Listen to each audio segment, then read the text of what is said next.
Okay, Anthony. So this is the E-Class for 3010. Okay, and what I've done is I've just enabled viewing from students for this orange tab, and we're in the orange tab right now. And this is for the Kibbe and Strand final report, and I'm going to review what the big listing is that we're looking at. So first of all, this session I'm recording with you, I will now insert it in here. There'll be a fourth video for everybody. So this video that I'm making is for the benefit of the entire class. I will actually put the intro, what I'm recording right now, at the top of this list, so that'll be looking a little different when you come in here. Okay, so ignore the first line here, and as I explained, Anthony, that I just need to touch some of this up to make it accurate to our class. So this tab will actually cover the entire production of the Kibbe and Strand final.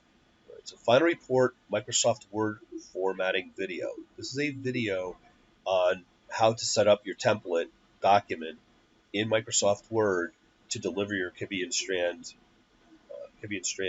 final report. You're going to, you'll see this again. You're going to submit your written Microsoft Word final report that this describes how to do it, and your Microsoft Excel, the last version, your finalist best version of basically from Mod 4, 15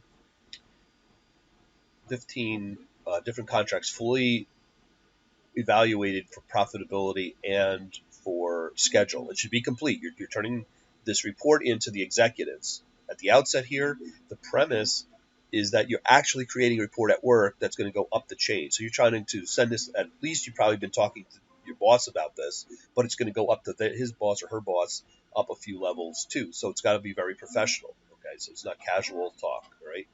The next video down here has to do with just one section of the Microsoft Word writing that document, and this has to do with the table of contents. It just has its own attention that you need to put on it. So this is really part of the first document or the first video that you have there. Now, this video down here, the executive summary video, all right, the executive summary is a total synthesis of all the other things that happened to you for 30 weeks out at the factory, 30 plus weeks that you're out there. And so basically everybody should have passed Mod 4 by now. You should have achieved goal, 25,000 account balance. Okay, so you should have at least a 50% showing in your grade book for that. Okay, so that's what this video is about. It's not very long, 5 to 8 minutes, something in there. And the idea is that you might bullet the executive summary to begin with, but it will definitely change as you write your report as to what you can fit on exactly one page, no more, no less. Okay, so your executive summary is a piece of art because you can't go on in a verbose manner and go to 2 and 3 pages. It has to fit on one page for the purposes of this assignment, and it's what anybody's going to read first. Okay, to give you an idea about the executive summary is the upper management have heard about this project that you got sent off to do. They've been waiting to see what happens with you, whether you were able to achieve goal with a problem facility that they've had here. You've gone out there and you've achieved goal. You actually got to meet $25,000 over 30 weeks and done that. Okay, so the executive summaries, they're going to look in there really fast. You got to think about it this way. They want to look in there really fast and see all your accomplishments and mop their brow that a $500,000 project paid out. Okay, so they had hired the right person. You had figured it out. Okay, so the executive summary is written at that level. It could really be torn out of this and suffice as it's not an introduction, but it's a summary. Okay, it's just two different things there. Okay, because you're going to do an introduction. So you're going to tear a page out, and they can read this and know pretty much what they need to at the executive level.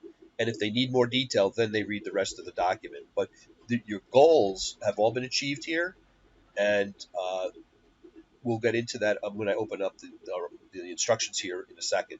Okay, so that's what the executive summary is. This helps out a little bit to understand what the executive summary is. You have to really listen between the lines on that and understand your writing up here. Your writing should be leveling up as far as their writing ability. Okay, so when you're writing, no cliches or jargon. The minute that you catch yourself using some cliches or jargon, you should stop. And all you need to do, so here's the trick, Take that little snippet of something that's just over, it's just too glossy, it doesn't explain things, and explain it. They're actually great telltales. If we went through 2 cycles of writing, what you would do is you'd give me this, you'd give me your final report, and I would do a pre-grade on it, and I would look for areas that were just coming off a little bit too as cliched or jargony, right? And I'd say, these are not bad because you wanted to say something there, but what you need to do is take that out and put in what you had in mind when you used it. I think that's the working understanding of what a jargon is that you've used something, you glossed over it for one reason or another, you didn't realize that you were doing it for. That's usually the thing. The other thing is you assume the reader has more knowledge than they have. That's that. But it's overused. It's often common street language for things that you can't get away with. Someone will stop you right in the middle of a meeting and go, okay, but explain that. Just tease out what did you mean behind that. All right. So a big part of this paper is substantiating everything, as you will see. Okay? So here's our 2 links to some documents that describe that. Here's one: 32 business cliches. Make sure you're not using 17 horrible business cliches that make people ignore whatever else you have to see. People's eyes glaze over because now you stop telling the story and you're just racing through something. You're basically over, what do you say, like running over detail when you use jargon. Okay. So the way that this paper, the way that eClass works, I can put in just a heading. This bright magenta color here is a heading on things below. There just never is a great way to present this stuff in eClass. I find that it's very visually distracting and whatnot. It doesn't help. It actually diminishes or reduces the clarity of it. But this is just a label here. There's nothing you click it, nothing happens. Okay. So underneath that, we have the final paper instructions and rubrics that you're going to live by. That has point values for everything in there.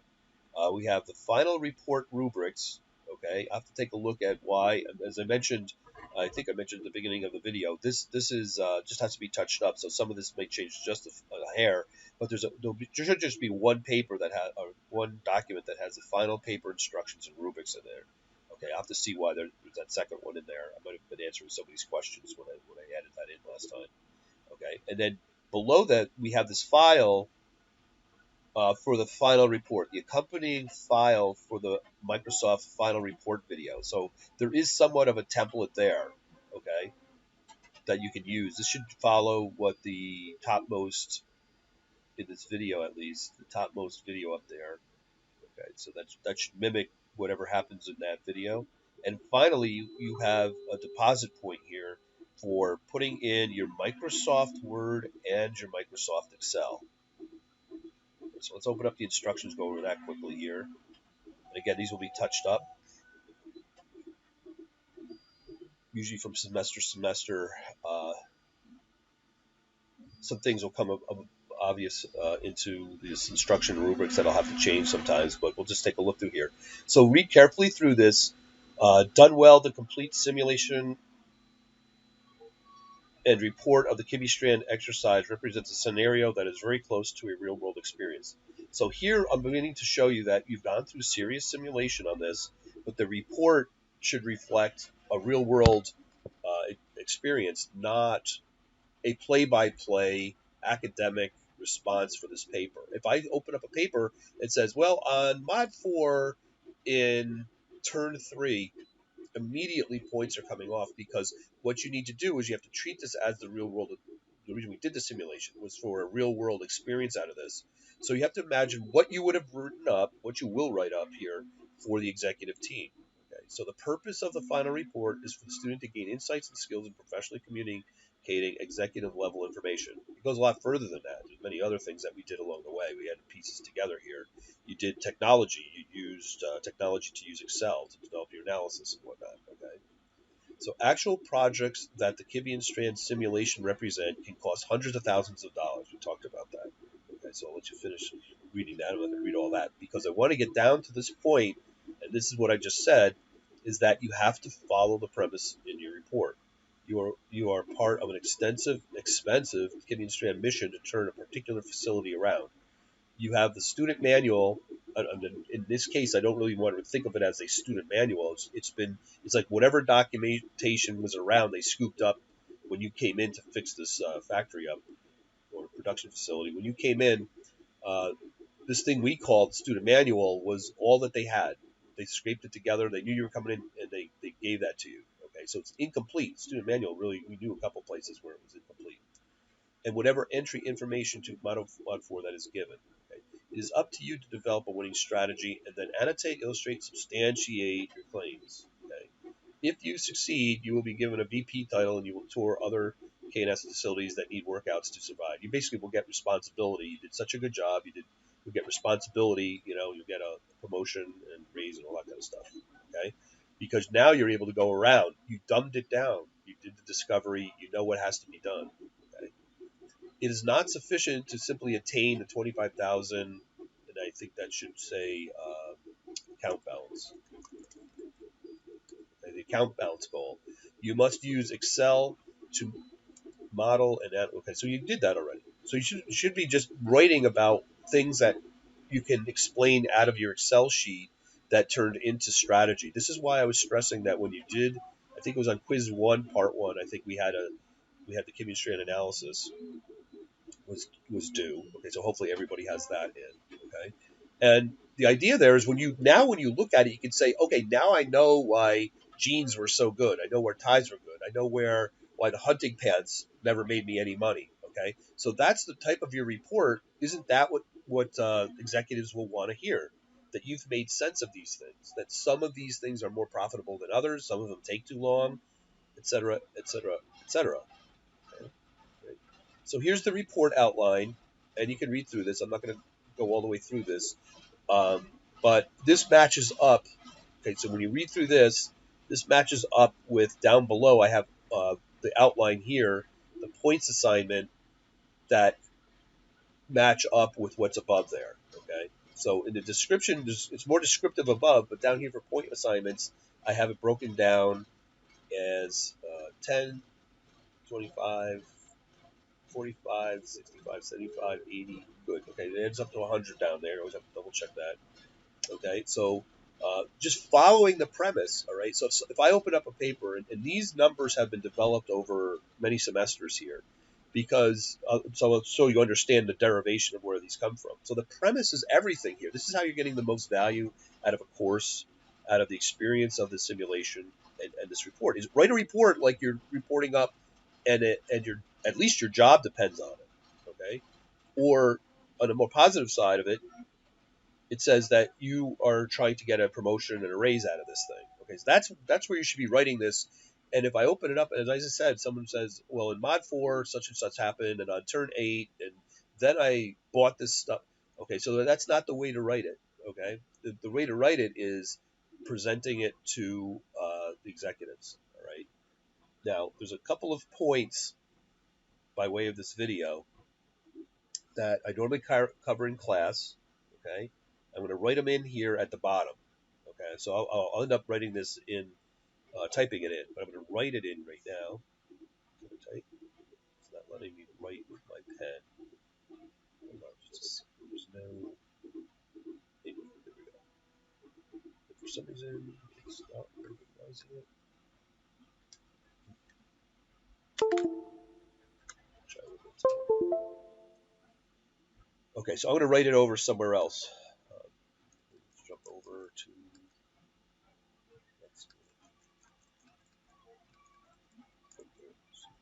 So let me go to OneNote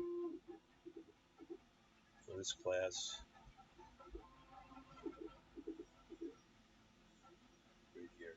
Okay, so I will type this in here because we weren't able to cover this in class. I will actually type these things that I'm going to mention in here. Okay, really, really fast. Major writing fall downs. Okay, so you've got the premise. Everybody needs to follow the premise as I explained.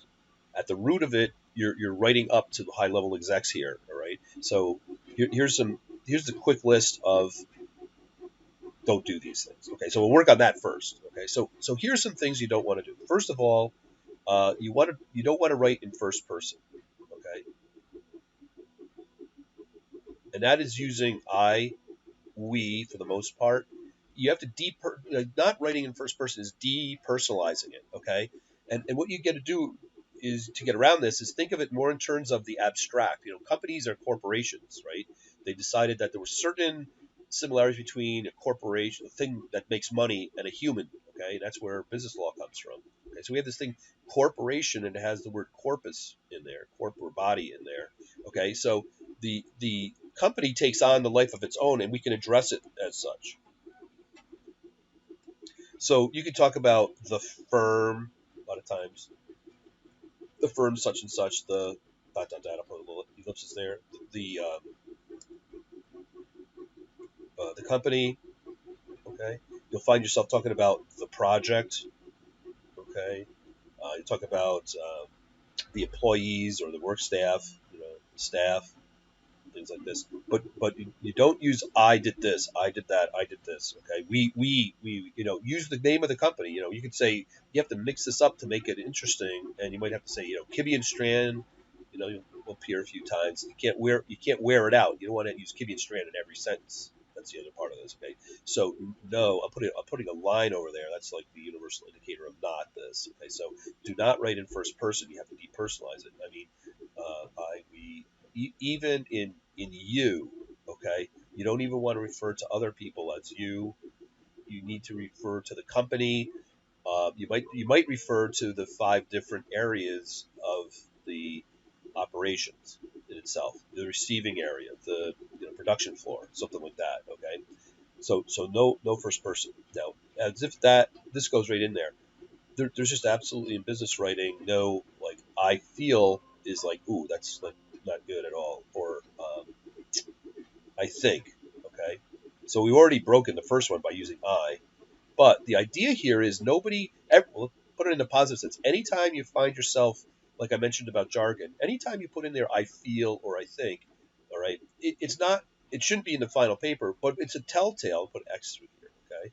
So you don't want these things. And when you do see them in your own paper, you have to tease out what you were trying to say. I think, okay? These are indicators that you have to fix it. The fix is to substantiate. Okay, there's not one of us here, you or me, that anybody cares about what we feel or think. They want to know facts, so you have to substantiate it. All right, that's the whole point of this paper is make a claim. Okay, so this is on the positive side. You know what? I'll even use green for it. So if it's a green item, then it's more on the positive side. I can't quite see what that's green. It's green.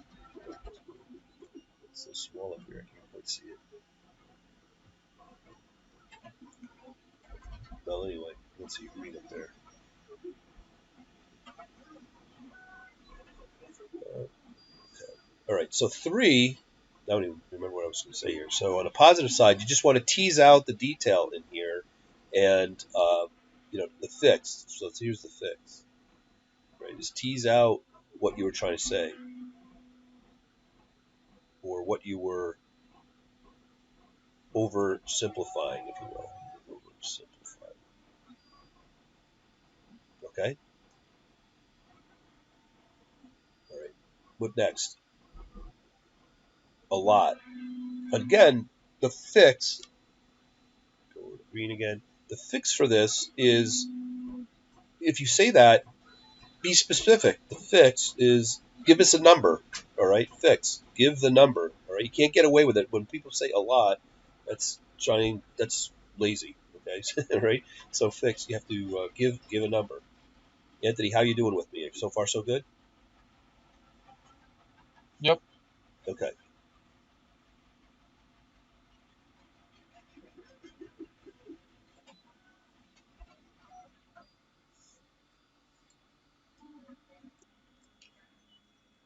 Here's 2 more. Okay. So 5. No contractions. So some of this thing, before you finish finally hand it in, you can just look for an apostrophe. Just do in Word a search for apostrophe and find everywhere we used contractions by accident. Okay, so no contractions. A couple of things here. That'll fall under a different category, but can't or won't. You have to put that at cannot or will not, something like that. Okay, so there should not be any apostrophes in there. Okay. The other thing is homonyms. Homonyms. Okay. So this kind of wraps up to contraction. We You'll find in writing and speaking we use its quite a bit versus its. Okay, so what's the difference between its and its? Okay, this is possessive. Like it's you're talking about a piece of machinery and you say it's floor stand or something. It's characteristic of cycle time, or its cost per cycle. Okay, so that's possessive. That's fine, of course. Okay, possessive. So I'm not going to go off. I'm actually, this is like a combo shot because its is a contraction, but I also include it as a homonym issue here, where you would first of all break this out as it is, and then you don't have a problem with it anymore. But the other thing with homonyms is the most common one is this. Okay, so that would same kind of thing as its. That would want to be broken up as to they are versus there and there. Okay, and I find that once you start writing a report, sometimes your mind is in a certain place and your hands type a word that you wouldn't have normally used. You're usually pretty good with grammar and you wouldn't have typed it in there, and yet your mind was somewhere else while you're trying to type fast before you lost a thought, for instance. Okay.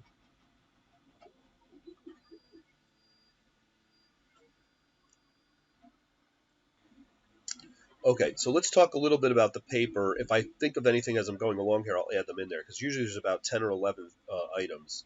But those are the big ones that you want to avoid in your paper. Okay, so let me do a broad brushstroke of the paper. It's kind of like when I read it from the point of the finished product is. Okay, so you're going to watch the video that is presented up there. I'm going to tell you what's in the video. You're going to have a cover page. I'm going to show you how to do a cover page. I'm going to show you how to do the contents so it's automatic and you're using the smart headings of the Microsoft Word, okay, to get the structure. And then when you do contents, it will automatically update that if you structure it correctly. So the first two videos will get into the structure that I'm describing here, and especially the one special video about the table of contents. It's a TSC, okay. Then you're going to have an executive summary. I talked a little bit about that, the executive summary here, right? And that could be torn out. It's like, well, just give me the big stuff. Just tell me the power stuff.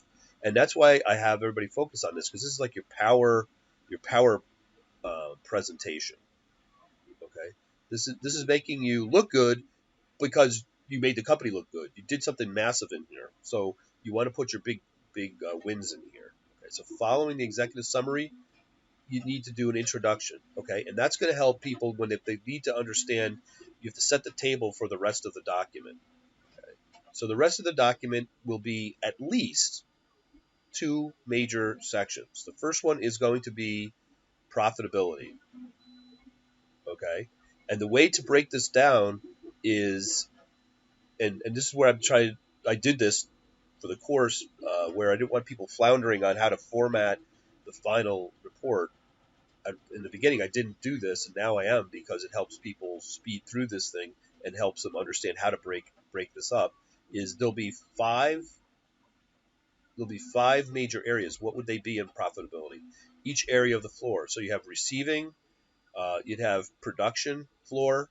You'd be talking about what happens out on each of these areas that affects your profitability. Okay, production floor, shipping. I'm just naming the areas on the floor. Shipping,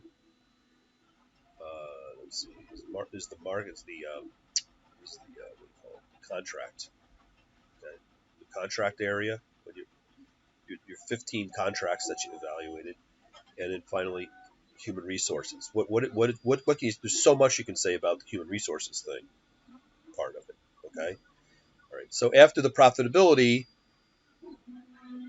you'll be matched up with the schedule part of it. Okay. So this is just, here's your Excel sheet. Okay.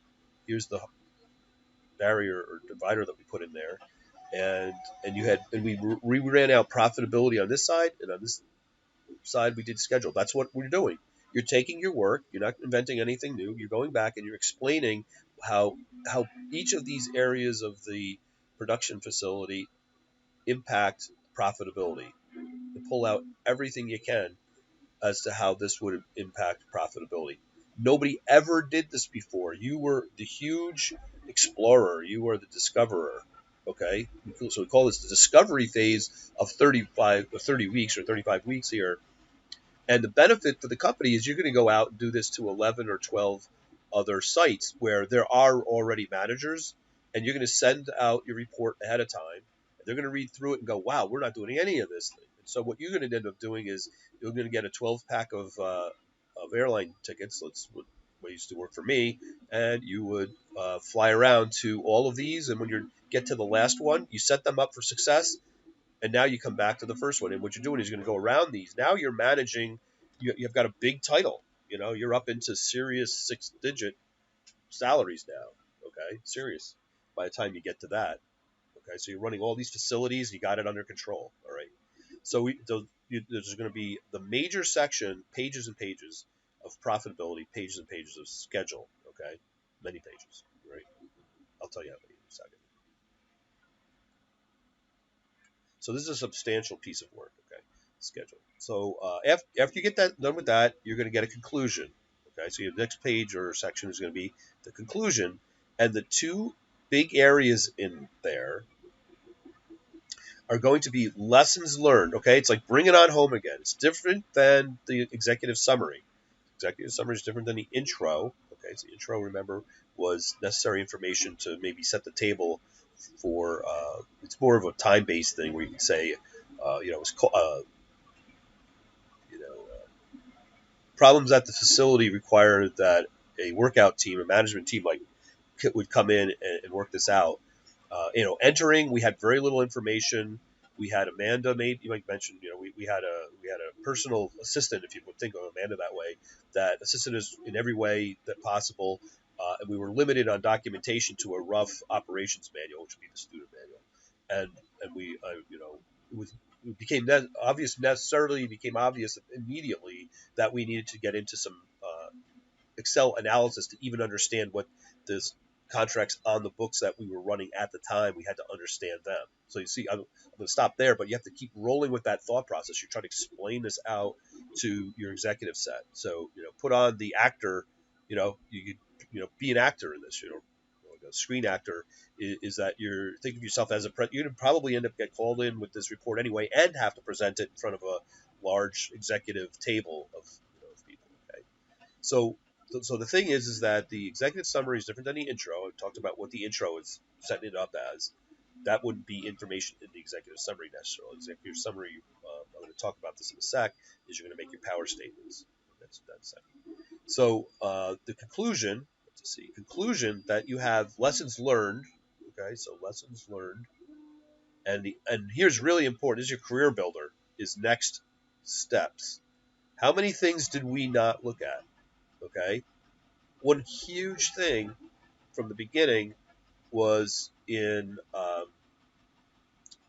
we kind of, really this is what you would limit to like the human resources section of the 5 areas, and that had to do with salary. Okay, here we go again. All right, so the salaries for every week, this would be something that you can now. I did not mention this till now, but this is why the sandbox is open. The sandbox is so there will be questions that come up. You might have to run back in there, and maybe you have to run like 3 or 4 rounds and figure out what was the salary. Okay, and where do you find that? Okay, so on the screen, I think it's down in this area here. It says finances, or at the end of turn, end of week, let's call it end of week. Look at the cost breakdowns, and there should be a number up here that you should have an idea what your average salary was. And I worked this out with Eddie when we were running it. We took a look at what our average salary was, so we could figure out how profitable we were going to be when I was working with him on this. Okay, all right. So next steps, as I said, we weren't covering this. So what you want to do is say a very large expense was not day-to-day monitored here, and it was more than we could handle for the 30-week turnaround that was required of us. So I used the word we in there, so you have to be careful of it. Okay, so that's an example of it sneaks in there. Okay, so here's your conclusion, lessons learned, next steps. Okay. After that, you're going to have appendices. Appendix 1, 2, 3, 4, 5. 1, 2, 3, 4, 5. One will be a reproduction, screenshots of of the profitability in full. Here's where you're going to put in your whole profitability legibly. So it might take you to break up that view a number of different ways. So it's legible and reasonable that if you're giving a presentation with this report sitting in front of everybody, they say, well, what about this? And you go, let's go to the appendix 1 where the profitability is shown. Appendix 2 is the schedule. You take screenshots of your schedule. It has to fit well. There can't be tiny little font there. So might have to do some formatting on your Excel before you take your screenshot. Okay. You're going to put in there the start of, you're going to put in there end end of week checklist that we built. Okay. And you're going to put in there the start of week. And the reason that I put end first is because when you first enter the simulation, you're on week 1, and the decisions have already been made for week 1. So the first thing you do on week 1 is you do an end of week checklist. You don't get the chance to do that coming in. Okay, so end of week checklist. Okay, and then start of week checklist. So these are the things that all your fall down points when you were doing mod 4. Okay, while people were doing mod 4, mainly the number one things in here are things that you forgot to do and then wished you could go back one step and do it. Okay, that's the best way to start out with that, because the reason you're writing this is is for the next cohort that picks up from here, and you're trying to save them the aggravation of having to figure out what the checklist is. Make sure you did these things before you leave, and make sure you check the things on the start of the week. Check the things that you made decisions on. What were the outcomes? So it's kind of weird, but you'd think like the end of the week would be outcomes, but it's really at the start of the week. You're looking at outcomes from previous week. How do all your decisions go? When you ordered material, did it all come in on time? Probably no. Okay. And then finally, 5 is a Grammarly check. Okay. And to do that, you have to get yourself a Grammarly account for free. Okay. I have a paid one, but it doesn't do me any better than anybody here getting a free one. It doesn't offer me anything extra, to be honest with you. So I thought I'd try it from Grammarly. Let's go through that. We're going to go over here, and you'll go to the Grammarly page. Some of you have probably already used this. Okay, so I already have it set up. They're showing a little video about how it works. That's a nice little vignette of what it looks like when you're working in the middle of that. So I could log on up here, but what you need to do is I have it loaded into Chrome. If you look up here, there's a little G for Grammarly. So when I'm typing on the screen now, it will try to autocorrect things, or at least give me a chance to correct things that it doesn't agree with. Okay, so you need to go to Grammarly, you get an account, and then you will have the desktop app. Okay, and what I can do is I have it on my PC here, so I'll just run Grammarly here. Okay, so we run Grammarly. Now, I am going to have a lot of documents here, but when you first start up, your screen will be blank.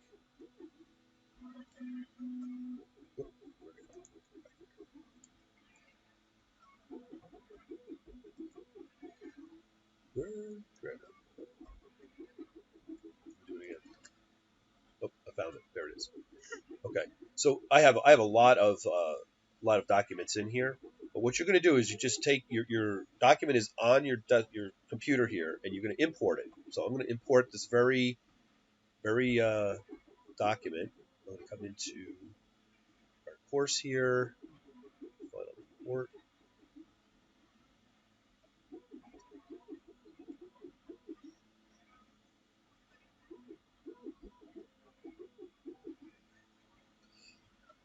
Not sure I actually have it. Let's see. Should see this. I'll pick anything. Okay. So I'm going to pick up. I'm not sure what this is, but I'll pick up any old doc.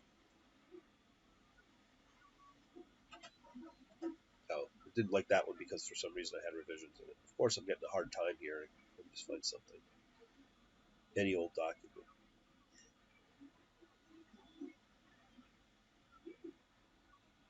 Okay, I'm just going to open up here. Here's our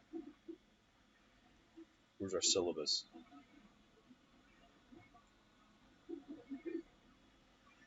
Okay, so this is a syllabus. I'm just any old document. You're going to open up your report, and it asks you at the beginning here about how you would like to run it. There's a few options if you want to think of it that way. A few options about how to run Grammarly. I just accept whatever they have. I don't even think about this right now. And I just wanted to show you what it looks like when you get in here. Okay, when you get in here, it offers up suggestions are in green over here. So you look. I always look immediately at the top, and it says there's 78 alerts. Okay, that's all alerts, and it'll either be suggestions or they really think you better do this, and these would be in red. Okay, so this is the little suggestion. They go through this step by step by step. Okay, so everything underlined in red here, okay, is probably going to come up as its own flag. It's getting flagged. For some reason, they underlined all this. But what they're telling me is, do you really want to use the word basic? How about using necessary, primary, essential? Okay, so this could be of great help, okay, because you can start seeing other ways of writing the way that you're going to do it. If you want it, you just click the green box as the change you'll accept. But if you're going to reject it, which I'm going to do here, is there's a little garbage can. Just get rid of that. And we went down to 77 alerts. Okay. And they'll put in, what do they call that?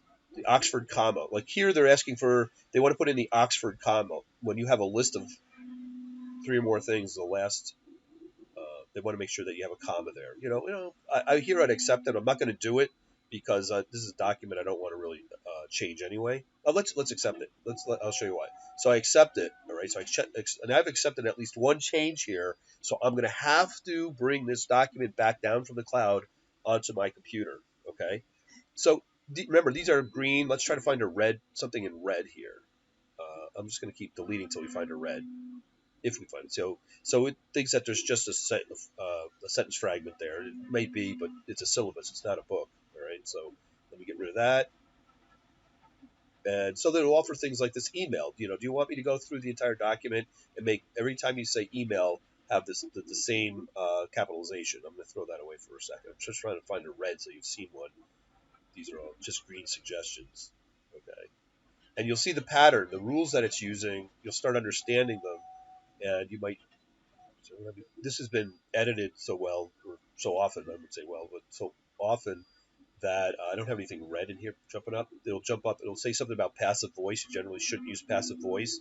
I'm not going to get into that with your paper. I think there are places to use passive voice anyway. So you're not going to accept these things carte blanche. Like you just say, yeah, accept all the changes. It will make mistakes. It could make you look bad because it will make a change that doesn't make any sense once in a while. Okay, so just can't figure it out. But as I said, see, these are all green, and let me find a spelling mistake. Let me see if it'll pick that up. Okay, I just typed in something wrong here, so it's yeah. So there it picked it up not as a misspelled word, but like, is this supposed to be a word? Okay, so it says unknown word. All right, so I'm just gonna hit Control Z here just so it undoes that change. All right, so that's more of a red. I don't even know what it's trying to say here. Comma plat. See, you have to be careful. It can get you sometimes. It's doing the best it can, but understanding language is not that easy. All right, so I'm not going to hear you. Finally, okay. There's a red problem here. Okay, so this one you want to look at a little bit more closely for a successful plan operation. That's really weird because usually it's telling me to do the other things. It doesn't have an article in front of it. Okay, but I would probably ignore this one. I like it the way that it is already, so you can just ignore it or accept it either way. Okay. So when you're all done, okay, at any point you can call it done. But as you can see, we're knocking down the alerts up here. Whether we accept or reject, we went from 78 or something down to 56. And then the last thing is you have to bring it down back off the cloud, and you have to export it. That's key. That's a key motion there, and make sure it goes to where you want it to go to, back home again. You have to make sure you're directory is the correct one, and I'll throw it into this was syllabus, right? So we'll go to syllabus. Okay, now look at the name. It takes the name of the document that you uploaded and it puts a dot edited at the end. It would have been better if they put dot Grammarly in there, right? But it's dot edited. That's not the way that you would probably choose to name a file yourself. So it's nice and unique. It's very different. And you save that. And now with that file, the last thing you do is, well, you can close this out, get out of there, okay? And the last thing we do is we had it open. Where did we have it? Okay, I guess I didn't have it open on the desktop. But what you would do is go to Word. Okay, so you go to Word. I'm going to open that up. Or you can just rename it. You usually want to take a look at it and make sure it didn't do anything weird. It never has. Just make sure. Open up. This is going to be your report, but in this case, it's the syllabus because I'm using that as an example document here. So go here, business 10, syllabus, and there's the file sitting right there. It says dot edited, right? So in Windows, you can just do a Control C, Control V to copy that document over, and it created a copy of it. Excuse me. And what are you going to do? You're going to put in your 2-digit. If you don't have it in there already, that's me. Okay, your 2-digit number and Professor Peter Gregory use your name. Put your name in there, and you might want to get rid of like draft here. And my recommendation, and all the way through where it says copy, and my recommendation is name it submit. This is how I would submit things. Is I would name it. That's the one that I submitted. When you go back into this later on, you go, okay, that's the one that I submitted. Hit enter, and that's so you retained the one that it came down from Grammarly with, but you just copied and then renamed it, and this is the one that you're going to submit on eClass. All right. So I don't want to extend. Here's the file I want. I don't want to extend this video too far. Okay, so now we've done what we want to do. I'm just going to cancel out of this. Okay. All right. So that's what the last. Uh, that's what the last appendix will be. Okay. So these are 20 points for appendices, and it should be Microsoft Excel. It should be profitability, and there should be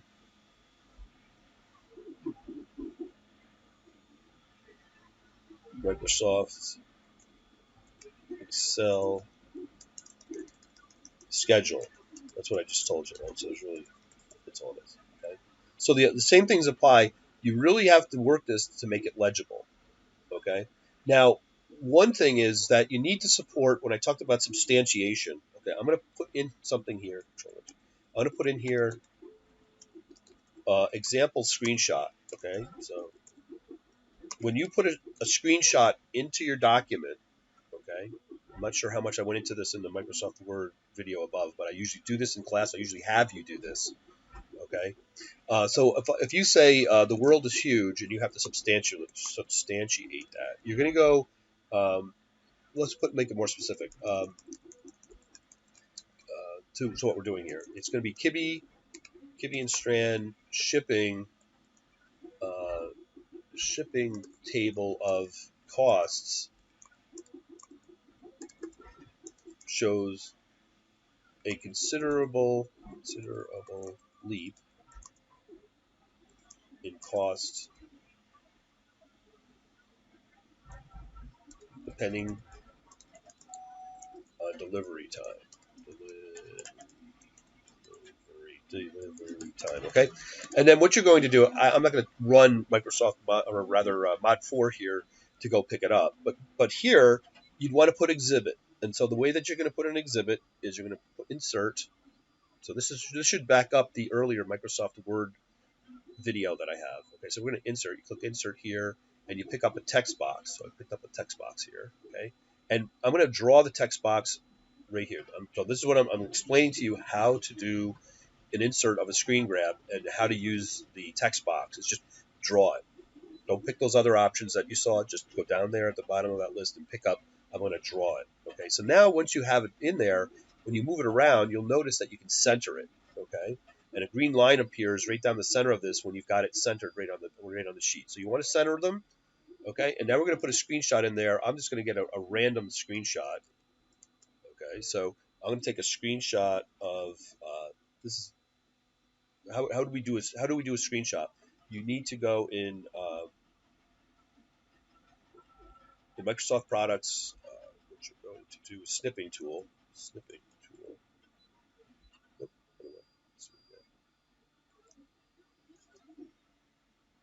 okay, so here we would type snipping tool. Okay, so I'm going to run the snipping tool. We already did this for Microsoft Excel. Okay, so I'm going to get a new snippet, and I'm just taking. This is the picture of the clock from the recording that I'm doing right now. Okay, so just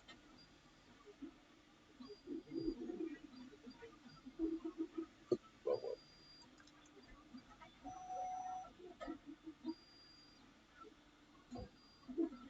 let's close this for a second. That's my usual snipping tool. It's called Snagit, and it got confused there. Okay, so don't get confused. Here's our snipping tool window. So I'm going to hit Control C, and I'll probably be using snipping tool a lot. I'll just keep that on my desktop. But when I'm doing my report, I'd be using this a lot. So I would click into the text box, Control V. There's the picture. Okay. Now, when you size things in Microsoft in Windows, okay, Microsoft Word, right? If you just move the handle around, notice how it's only moving the right and lower corner of it. If you hit Control, if you control it, it enlarges it from the center. Okay, so both sides are symmetrically growing and shrinking. Okay, and I wanted to make this bigger because you want to grab the image that you have, and with the home menu selected, you want to center it. Okay, now, if you look where the cursor is right next to my image, I'm going to click once into that. Let's hit enter. Okay, I clicked in, I hit enter, and I'm going to show you how to make fast work of writing this up. Okay, so this is going to be figure 5. By the time I'm down here, it's like figure 5, and it's going to be the shipping cost table. Right? Make sure we format it right there. And notice that this text is centered. Now we have a legit figure for our document. Okay, so move this down a little bit. I'm going to show you how to write this. Okay, now just copy that, Control C. All right, got to move this out of the way here. Okay, Control C. Go into where you're writing the narrative and click Control V. All right, we've got to change that so it's back to left justified. Okay, because it was centered before. Okay, Figure 5. Grab the title and put it in italics. Okay. Figure 5 shipping costs table shows us X, Y, Z. Now you're going to refer to it specifically. You're going to write about it. It's not just slamming them into your document and walking away and leaving it to the reader to figure out what you wanted to even say here. But this is meaningful, and this is really what we mean by substantiation of all your claims. So business writing, substantiation,